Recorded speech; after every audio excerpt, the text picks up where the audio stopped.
Hare Krishna, Radhe Radhe. Welcome to my channel. तो जी कैसे हो आप सभी लोग। उम्मीद करती हूँ कि राधे कृष्ण जी की कृपा से आप सभी लोग अच्छे होंगे और स्वस्थ होंगे। तो जी आज की वीडियो में मैं आपको कार्तिक महात्म्य का चौथा अध्याय सुनाऊंगी। तो जी नारद जी ब्रह्मा जी से कहते हैं कि हे ब्राह्मण, कार्तिक मास में जो दीपदान होता है उसका महात्म्य कहिए। ब्रह्मा जी कहने लगे कि हे पुत्र, दीप चाहे स्वर्ण का हो अथवा चांदी, तांबा, आटा अथवा मिट्टी का हो, अपनी श्रद्धा अनुसार कार्तिक मास में दान करना चाहिए। ऐसा करने से सब पापों का नाश हो जाता है। दीपक भगवान की मूर्ति के आगे अथवा तुलसी के वृक्ष के समीप, चौक, ब्राह्मण के घर और वृक्ष के नीचे, वन में, गौशाला में तथा ताक पर चाहे घी का हो या तेल का जलाना चाहिए। जो ब्राह्मण के घर पर दीपक जलाता है उसको अग्नि सोटम यज्ञ का फल प्राप्त होता है, और जो आकाश में ऊंचा दीपक जलाता है उसके धन की वृद्धि होती है तथा वैकुंठ वास मिलता है। भगवान से प्रार्थना करें कि भगवान, मैं आपके निमित्त दीपक जलाता हूँ। कार्तिक में मथुरा, माघ में प्रयाग और बैसाख में हरिद्वार का वास अत्युत्तम होता है। जब सूर्य तुला और मकर और मेष राशि का हो, उसमें किए गए व्रत, नियम, पूजा बहुत अधिक फल देने वाले होते हैं। इन मासों में अच्छे कर्म करने से पापों का नाश हो जाता है, जैसे सूर्य उदय से अंधकार, वर्ज से पर्वत, गरुड़ के भय से सर्प और पवन से मेघ, ज्ञान से दुख, सिंह के भय से मृग, वैसे ही मथुरा के दर्शन से सब पाप भाग जाते हैं। कार्तिक मास में स्नान, जागरण, दीपदान, तुलसी सेवन, भगवान के मंदिर में मार्जन, झाड़ू आदि लगाना, भगवान की कथा सुनना, कीर्तन करना सभी अच्छे फल देने वाले होते हैं। अतः पूर्व जन्म के पापों को नाश करने के लिए कृच्छ व्रत इत्यादि करने उत्तम होते हैं। इतनी कथा सुनकर नारद जी पूछने लगे कि हे ब्राह्मण, पूर्व जन्म के पाप कैसे जान सकते हैं। ब्रह्मा जी कहने लगे कि हे पुत्र, ब्रह्म हत्यारा, क्षय रोगी, गुरु स्त्री गामी कुष्ठी और सोने की चोरी करने वाला के नाखून खराब हो जाते हैं और मदिरा पीने वाले के दांत खराब हो जाते हैं। इस प्रकार पूर्व जन्म के पापों से मनुष्य पहचाना जाता है। ये सब दान, तपस्या और कृच्छ विद्यार्थी से निवारण होते हैं। अब कृच्छ विद्यार्थी कहते हैं, एक समय भोजन करने से पाद कृच्छ, 3 दिन सायकाल और 3 दिन रात काल भोजन करने से अति कृच्छ तथा सायकाल में 22 ग्रास और प्रातः काल में 26 ग्रास अथवा 24 ग्रास खाने से भी अति कृच्छ व्रत कहा जाता है। 3 दिन प्रति रोज खावे और 3 दिन उपवास करे, ये भी अति कृच्छ होता है। सायकाल में 1 ग्रास और प्रातः काल में 1 ग्रास और 2 दिन में बिना मांगा हुआ तथा 2 दिन तक उपवास, ये कृच्छ श्राद्ध व्रत कहलाता है।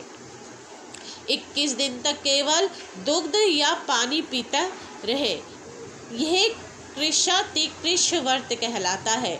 12 दिन तक उपवास करने वाला पुराक व्रत कहलाता है।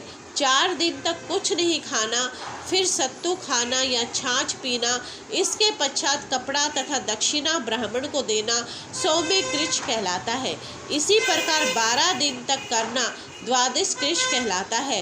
तुला पुरुष का दान करना और गौ का घृत, गोबर, दूध, दही तथा कुशा का जल पीना, दूसरे दिन उपवास करना, ये कृच्छ संतपन कहा गया है।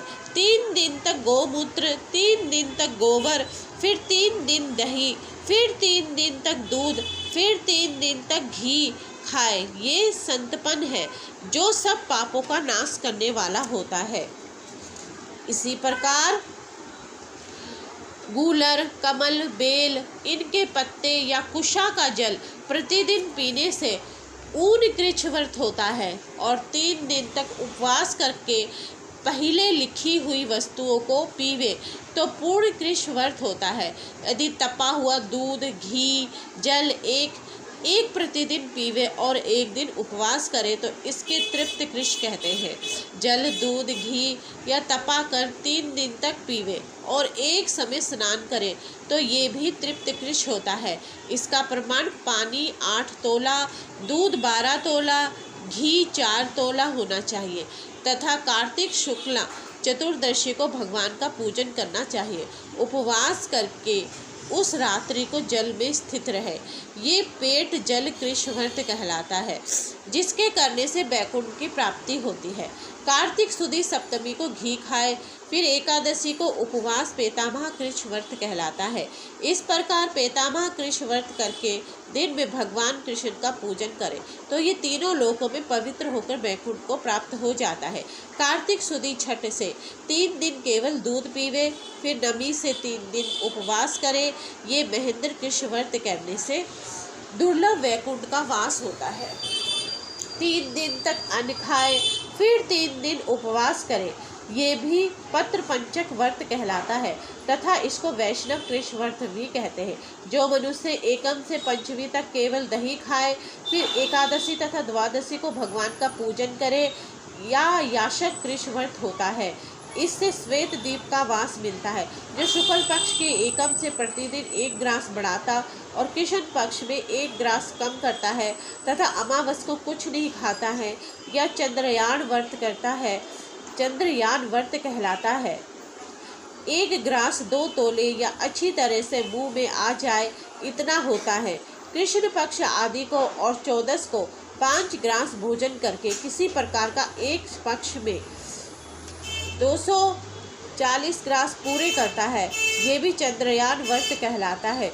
जो गौ के 4 स्तनों का दूध पीता है, फिर 7 दिनों तक 2 स्तनों का और फिर 6 दिनों तक 1 स्तन का दूध पीता है और फिर 3 दिनों तक केवल वायु भक्षण या सोमपान नाम वाला व्रत सब पापों का नाश करने वाला होता है। गेहूँ तथा चावल की कांजी, दही, दूध, घी, पानी, पंचगव्य ये सब चीज़ें नियम पूर्वक कार्तिक के मास में खाने से सामतक कृश व्रत होता है। इसको करने वाला मनुष्य विष्णु लोक को प्राप्त हो जाता है। बेल, प्लाश, गूलर का काढ़ा, गरम दूध पी के एकादशी व्रत करने वाला द्वादशी को पारण करे तो बैकुंठ वासी होता है। जो आदमी कार्तिक सुदी सप्तमी, अष्टमी, नवमी और दशमी को जल कमल को खावे, फिर एकादशी को उपवास करे तो इसे लक्ष्मी व्रत को करने से मनुष्य लक्ष्मी का पात्र होता है। इसको करने वाला भगवान के बैकुंठ लोक को प्राप्त होता है।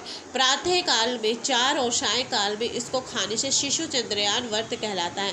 कार्तिक सुदी 24 को विधि पूर्वक ब्राह्म क्रूच व्रत तथा गौरी का पूजन करना चाहिए। इसकी विधि कहते हैं गौमूत्र, गोबर, गोघृत और कुशा का जल लेकर ये सब मिलाकर पंचगव्य अथवा ब्राह्म कुज होता है तथा लाल रंग की गौ का मूत्र, श्वेत गौ का दूध और नीली गौ का दही और काली गौ का घी, यदि ये ना मिल सके तो दूसरी तरह का भी पंचगव्य हो सकता है।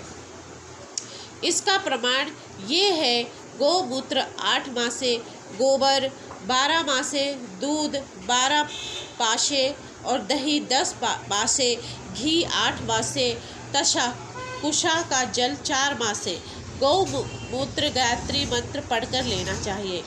गंध द्वारा ये मंत्र पढ़कर गोबर पे पृथ्विया पढ़कर, दूध दघी क्रवाणो मंत्र पढ़कर, दही तेजोमसी मंत्र पढ़कर, घी दवशयति मंत्र पढ़कर कुशा का जल लेना चाहिए। इसको कुशा के पत्रों में रखकर विधिवत हवन करना और वेद के इन मंत्रों से आहुति देकर हवन करना चाहिए।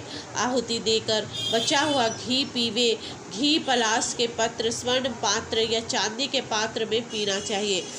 1 दिन तथा रात्रि उपवास करे, साथ ही भगवान का स्मरण करे। यदि स्त्री व्रत करे तो अपने पति की आयु कामना के अर्ध भगवान की प्रार्थना करे। दिन भर भोजन नहीं करना चाहिए। आंवला या तुलसी का पूजन करना चाहिए। व्रत समाप्ति के निमित्त ब्राह्मण को गोदान करना चाहिए। इस प्रकार इन कृच्छ्रादि व्रत के करने वाले भगवान को अति प्रिय होते हैं और वे परम पद को प्राप्त हो जाते हैं। इस प्रकार से कार्तिक महात्म्य का चौथा अध्याय समाप्त हुआ। तो जी आज की वीडियो में बस इतना ही। उम्मीद करती हूँ कि आज की वीडियो आपको अच्छी लगी होगी। वीडियो अच्छी लगी तो वीडियो को लाइक एंड शेयर करना ना भूलें। हरे